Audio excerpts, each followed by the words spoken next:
இந்த நாளுக்கான கர்த்தருடைய வார்த்தை சங்கீதங்களின் புத்தகம் 35ஆம் அதிகாரம் 18ஆம் வசனம். மகா சபையிலே உம்மை துதிப்பேன், திரளான ஜனங்களுக்குள்ளே உம்மை புகழுவேன் அப்படின்னு தாவீது சொல்லுதாரு. 2 காரியத்தை சொல்ல, உம்மை துதிப்பேன், உம்மை புகழுவேன் அப்படின்னு. மகா சபையிலே உம்மை துதிப்பேன்னா, திரளான கூட்டமாக இருக்கிற பெரிய சபையில், என்னுடைய அரண்மனையில் கூடுகிற சபையில், ஆலயத்தில் கூடுகிற சபையில் நான் உம்மை துதிப்பேன், திரளான ஜனங்களுக்குள்ளே உம்மை புகழுவேன், எல்லா மக்களுக்கு முன்பாக உம்மை புகழுவேன், சாட்சி சொல்லுவேன் அப்படின்னு சொல்கிறாரு. இது எந்த ஒரு இதில் சொல்கிறாருன்னா, சங்கீதம் 35 பார்த்தீங்கன்னா, அவருக்கு எதிர்த்து வந்தவங்களுக்கெல்லாம் 34 தாவீது அபிமெலேக்கு முன்பாக வேஷம் மாறின போது அதனால் துரத்தி விடப்படையில் பாடின சங்கீதம், அதனுடைய தொடர்ச்சி தான் இது. அவருக்கு எதிரிகள் நிறையா இருந்தாங்களா, அதனால் அவர் என்ன அப்படி அவங்க படுத்துகிறாங்க, இப்படி துன்பப்படுத்துகிறாங்க, என்னோட வழக்காடுறாங்க, எனக்கு நீங்கள் தான் ஒத்தாசை, எனக்கு நீங்கள் வாங்க அப்படின்னு சொல்லிட்டு கர்த்தரை நோக்கி கூப்பிடுவார். அவங்க என்னை அப்படி என்னெல்லாம் என்னை பண்ணுறாங்க, என்னை இது பண்ண நினைக்கிறாங்க, என்னை அழிக்க நினைக்கிறாங்க, என்னை இப்படி துன்பப்படுத்துகிறாங்க, நான் வியாதியாக இருந்தபோது யாருமே என்னை பார்க்க வரல அப்படின்னு ரொம்ப எனக்கு நீங்கள் பாதுகாக்கணும், நீங்கள் தான் என்னை பாதுகாக்கணும், எனக்கு நிறைய சத்துருக்கள் இருக்காங்க ஆண்டவரே, நான் அவங்களுக்கு என்னமைத்தான் அவங்க என்ன செய்யக்கூடாது, சந்தோஷப்படக்கூடாது, நீங்கள் தான் எனக்கு ஒத்தாசையாக இருக்கணும், உங்களுடைய சூழியக்காண்டிய சுகத்தை விரும்புகிற கர்த்தருக்கு மகிமை உண்டாதா என்று எப்பொழுதும் சொல்லக்கூடவங்க என்னை பார்த்து அவங்க அப்படி சொல்லணும், என்னுடைய நான் உமது நீதியை துதியும் சொல்லிக்கிட்டே இருக்கணும் அப்படின்னு சொல்லி தன்னை என்ன செய்கிறாரு. நீங்கள் இப்படியெல்லாம் எனக்கு பண்ணினீங்கன்னா நான் மகா சபையில் உம்மை துதிப்பேன், திரளான ஜனங்களுக்குள்ள உம்மை புகழுவேன் அப்படின்னு சொல்கிறாரு. நம்முடைய வாழ்க்கையில் இப்படிப்பட்டதான ஒரு சூழ்நிலையில் நம்ம இருக்கிறோமா? பல நெருக்கடிகளில், பிரச்சனைகளில், கஷ்டங்களில், ஆபத்துகளில், எதிரிகளால் மடங்கடிக்கப்பட்டு நாம் இருக்கிறோமா? அப்போ நம்முடைய உறவினர்களால், பிள்ளைகளால் நாம் எதிரிகளாக மாற்றப்பட்டிருக்கிறோமா? இப்படிப்பட்ட நேரத்தில் தாவீது ராஜா போல நாமும் சொல்லுவோம், ஆண்டவரே, எதுவரைக்கும் இதை பார்த்து கொண்டிருப்பேன், என் ஆத்மாவை அழிவுக்கும் எனக்கு அருமையானதை சிங்க குட்டிகளுக்கும் தப்புவியும்.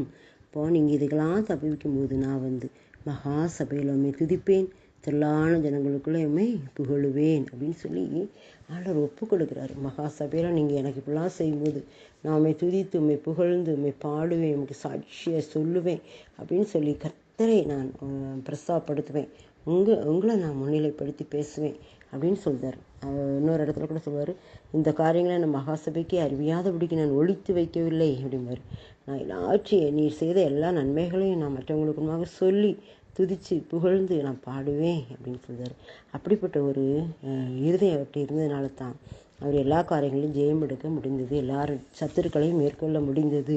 நாமும் கூட நம்முடைய வாழ்க்கையில் நமக்கு எதிராக வரக்கூடிய எல்லா பிரச்சனைகளையும், போராட்டங்களையும், கஷ்டங்களையும், நெருக்கங்களிலும், எதிரிகளால் வரும் துன்பங்களிலும், பிள்ளைகளால் வரும் பிரச்சனைகளிலும், குடும்பங்களில் வரும் பிரச்சனைகளிலும், உறவினர்களால் வரும் நெருக்கடிகளிலும், புறஜாதி மக்கள், புற மதஸ்தர் மத்தியிலிருந்து அவர்கள் செய்கிற ஒவ்வொரு நிந்தனைகளிலிருந்து நம்மை ஆண்டவர் பாதுகாக்கும் போது நாம் இந்த காரியத்தை என்ன செய்யணும். மகா சபையில் நாமே துதிப்பேன், திரளான ஜனங்களுக்குள்ள உம்மை புகழுவேன் என்று சொல்லி நாம் கர்த்தரிடத்தில் ஒரு பொருத்தனை பண்ணி நம்ம ஜெபிக்க வேண்டும். அப்படி ஜெபிக்கும் போது அவர் நமக்கு விடுதலை கொடுப்பார்.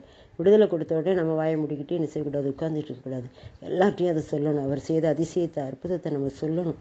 நம்முடைய வாழ்க்கையில் எத்தனையோ நன்மைகளை செய்திருக்கிறாரே. நம்ம விவரம் தெரிஞ்ச நாள்லேருந்து, நம்ம பிறந்த நாள் முதல் நம்மளை பாதுகாத்தார், தாயின் கருவில் பாதுகாத்தார், நமக்கு விவரம் தெரிஞ்ச நாள்லேருந்து நம்ம அவர் பாதுகாத்தார், வழி நடத்தினார், ஆசீர்வதினார், காப்பாற்றினார். இதெல்லாம் நம்ம என்ன செய்யணும், சொல்லணும். மகா சபையிலுமே துதிப்பேன், திரளான ஜனங்களுக்குள்ளே புகழுவேன் என்று தாவீது ராஜாவை போல நாமும் சொல்லும்போது நம்முடைய வாழ்க்கையிலும் ஆண்டவர் அநேக ஆசீர்வாதங்களை தருவார். தாவீது ராஜா முடிவில் நல்ல ஒரு ஆசீர்வாதத்தோடு தான் இறந்தார். நல்ல முதிர் வயசும் தீர்க்க ஆயுசும் உள்ளவனாய் அவர் இறந்தார். கணம் பெற்றவராக அவர் இறந்தார். அவருடைய வாழ்க்கையில் அவ்வளோ ஆசீர்வாதம். எதிரிகளெல்லாம் ஆண்டவர் சரி கட்டினார். அவருக்கு நிறைய ஆசீர்வாதங்கள் ஆண்டவர் கொடுத்தாரு. அப்படிப்பட்ட கிருபையை கர்த்தர் அவருக்கும் அவருடைய சந்ததி சாலமோனுக்கும் கொடுத்தாரு. அதனால் நாம் கர்த்தரை துதிக்க வேண்டும், அவரை புகழ்ந்து பாட வேண்டும். அப்போ நம்ம என்ன செய்வார், அவர் நம்மையும் நம்முடைய சந்ததிகளையும் நம்முடைய எல்லா காரியங்களையும் அவர் பொறுப்படுத்தி நடத்துவார். நாம் அதை விசுவாசத்தோடு நாம் சொல்லுவோம், அவரை துதிப்போம், அவரை புகழுவோம். அதுதான் நம்முடைய வேலையே. நம்ம அப்படிப்பட்ட காரியங்களை செய்யும்போது ஆண்டவர் நமக்கு ஒத்தாசை எழுந்து நின்று, நம்ம எதிரிகளுக்கு முன்பாக கேடகத்தையும் பரிசையும் பிடித்து ஒத்தாசை எழுந்து நின்று அவர் என்ன செய்வாராம், என்னை துன்பப்படுத்துவர்களோடு எதிர்த்து நின்று ஈட்டி இவங்கி அவர்களை மறித்து நான் உன் ரட்சிப்பு என்று என் ஆத்மாவுக்கு சொல்லும். இந்த காரியங்களை நமக்காக அவர் செய்வார். ஆமேன். அப்பா உமக்கு நன்றி செலுத்துகிறேன். என்னை நீங்கள் பொறுப்படுத்தி என்னுடைய வாழ்க்கையின் காரியங்களை நீ நடத்தினதுக்காக நன்றி. அதனால் நான் அதை சபையில் துதித்து திரளான ஜனங்களுக்குள்ள புகழுவேன், நன்றியுள்ளவளாக இருப்பேன் என்று சொல்லி